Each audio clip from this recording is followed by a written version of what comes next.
دوستوں یہ کوتمیر کا پتا ہے، یہ دھنیا کا پتا، یہ قدرتی ایسی دوا ہے میرے دوستوں۔ اگر کسی کو پیشاب کا انفیکشن ہے اور کڈنیاں کا انفیکشن ہے،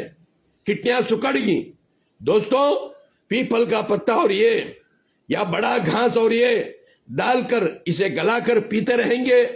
انشاءاللہ آپ کو گیس ٹربل بھی ختم ہو جائے گا،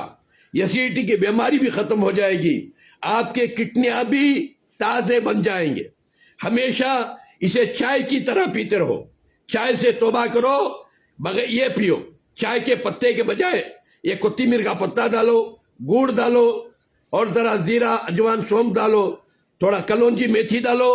چائے کی طرح بنا کر پیتے رہو، ہمیشہ تندرست رہیں گے، آپ کے کڈنیاں محفوظ رہیں گے، آپ کا ہارٹ محفوظ رہے گا، آپ کا لیور محفوظ رہے گا۔ ایک ایسا پتا دھنیا کا ہر گھر میں رہے گا، ہر گھر میں رہے گا۔ اور سونے کے ٹائم پر 2 چمچے ایرنڈی کا تیل گرم پانی میں یا دودھ میں ڈال کے پینے کی عادت ڈالو، اور سونے کے ٹائم پر اس کا ڈیکاشن بنا کے پیو، صبح میں اس کی چائے بنا کے پیو، ہمیشہ تازے رہیں گے۔